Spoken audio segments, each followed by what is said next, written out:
Hello everyone, welcome to my channel Sasi's garden. तो आज मैं आपके साथ शेयर करूंगी स्नेक प्लांट से होने वाले फ़ायदे और नुकसान के बारे में कुछ इन्फॉर्मेशन। तो स्नेक प्लांट बहुत ही कॉमन पौधा है, मोस्टली सभी घरों में मिल जाता है क्योंकि इसे लगाना बहुत ही आसान है। इसकी केयर भी बहुत ही आसान है, काफ़ी लो मेंटेनेंस प्लांट है और इसे पानी में लगा सकते हैं, मिट्टी में इस तरह से आप लगा सकते हैं।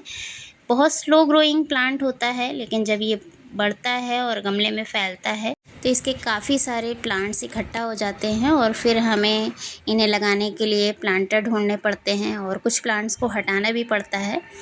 तो जब ये प्लांट हम लगाते हैं तो धीरे धीरे करके बढ़ना शुरू होता है और जैसे ही ये पौधा एक बार मैच्योर हो जाता है तो मैच्योर होते ही इसमें बहुत सारे साइड से बेबी प्लांट्स निकलते हैं जो पूरी तरह से गमले को कवर कर लेते हैं। आप मेरे इन दोनों गमलों को देख सकते हैं किस तरह से ये पूरी तरह से कवर हो चुका है। तो चलिए सबसे पहले बात करते हैं स्नेक प्लांट को लगाने के फ़ायदे के बारे में। तो स्नेक प्लांट को लगाने के बहुत सारे फ़ायदे हैं। वास्तु के अनुसार इस पौधे को लगाना काफ़ी शुभ माना जाता है। अगर इसे सही दिशा में रखा जाए और सही तरीके से इसे लगाया जाए तो ये हमारे घर में पॉजिटिविटी लाता है, नेगेटिविटी को दूर करता है और नासा से भी प्रमाणित पौधा है। ये ऑक्सीजन के लेवल को बढ़ाता है, घर में जितनी भी टॉक्सिक गैसेस होती हैं उन्हें ये एब्जॉर्ब करता है और घर के वातावरण को शुद्ध भी करता है। और मेरे हिसाब से इस प्लांट को आप किसी भी दिशा में रखिए, हर दिशा में ये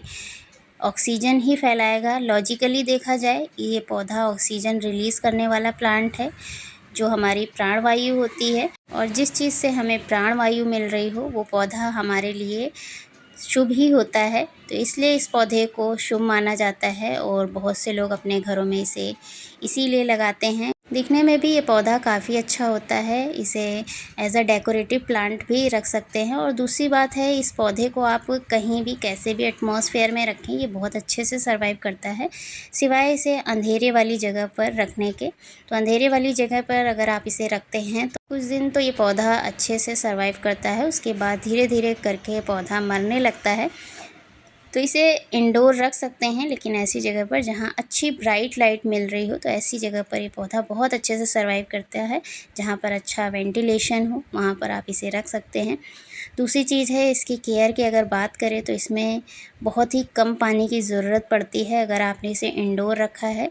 मैं इस प्लांट को गर्मियों के मौसम में 2 से 3 दिन, कभी कभी 4 दिन भी हो जाते हैं, इतने दिनों के गैप में पानी देती हूँ और इस पौधे पर किसी भी तरह का कोई भी असर नहीं होता है। अगर आप कम पानी देते हैं तो ये पौधा बहुत अच्छे से चलता है। यहीं अगर इसे ज़्यादा पानी आप दे देते हैं तो ये पौधा गलना शुरू हो जाता है, इसकी जड़ें गलती हैं और फिर धीरे धीरे नीचे से आप देखेंगे कि ये पौधे की पत्तियां अपने आप गलना शुरू हो जाती हैं, पीली पड़ना शुरू हो जाती हैं। तो इसलिए ये पौधा सिर्फ़ और सिर्फ ओवर वाटरिंग की वजह से ही मरता है। और सबसे अच्छी बात है, इसमें आपको किसी भी तरह का कोई भी फर्टिलाइज़र देने की ज़रूरत नहीं पड़ती है, कोई खर्च नहीं है सिवाय पानी के और सही डायरेक्शन का मतलब है आप इसे ऐसी जगह पर रखें जहाँ पर ब्राइट लाइट हो, अच्छा वेंटिलेशन हो। तो ऐसी जगह पर ये पौधा बहुत अच्छे से सर्वाइव करता है और अच्छी ग्रोथ भी करता है। तो इसे आप छोटे बड़े किसी भी तरह के प्लांटर में लगाइए, हर तरह के प्लांटर में लग जाता है। सेरेमिक पॉट में लगाएंगे तो काफ़ी सुंदर लगता है। तो इस तरह से स्नेक प्लांट को लगाने के कुछ बेनिफिट्स थे जो मैंने आपको बताए। अब बात करते हैं इससे होने वाले नुकसान के बारे में। तो नुकसान की अगर बात की जाए तो जैसा कि इसकी पत्तियों का स्ट्रक्चर है, दिखने में तो काफ़ी सुंदर लगती हैं, लेकिन वहीं इसकी पत्तियां जहरीली भी होती हैं। अगर इसकी पत्तियों को बच्चे या पेट्स वगैरह जो हमारे घर में पालतू जानवर होते हैं वो निगल जाते हैं या चबा लेते हैं तो ये पत्तियां काफ़ी हार्मफुल हो सकती हैं हमारे पेट्स के लिए और हमारे बच्चों के लिए। इस पौधे के सभी पार्ट्स जहरीले होते हैं। इसमें एक सैपोनिन नाम का केमिकल पाया जाता है जो काफ़ी जहरीला होता है, जिसकी वजह से इसकी पत्तियां अगर कोई जानवर खा लेता है तो उसे नुकसान पहुंच सकता है।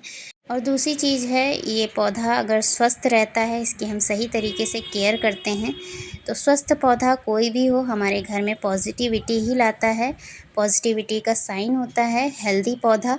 और वहीं अगर ये पौधा सड़ने लगता है, गलने लगता है, इसमें कई तरीके के फंगस पैदा होते हैं जो हमारे आसपास के एटमॉस्फेयर को तो ख़राब करते ही हैं, साथ ही साथ इसके आसपास रखे हुए पौधों पर भी इफ़ेक्ट करते हैं। इस पौधे के साथ एक प्रॉब्लम और आती है, जैसा कि मैंने आपको बताया कि इसकी पत्तियाँ जहरीली होती हैं और हमारे पास जब इस तरह से काफ़ी सारे प्लांट हो जाते हैं तो हम क्या करते हैं, कुछ प्लांट्स को फेंक देते हैं। तो जो प्लांट हम फेंक देते हैं उसे ज़ाहिर सी बात है कोई ना कोई जानवर मुंह में ज़रूर डालेगा, जिसकी वजह से उसे दिक्कत हो सकती है। तो आप इस प्लांट को फेंकने के बजाय इसकी छोटी छोटी पत्तियों के टुकड़े कर दें और उसे आप सुखा करके मिट्टी में दबा सकते हैं। एक फर्टिलाइज़र का भी काम करेगा और मिट्टी को हल्का करने का भी काम करेगा।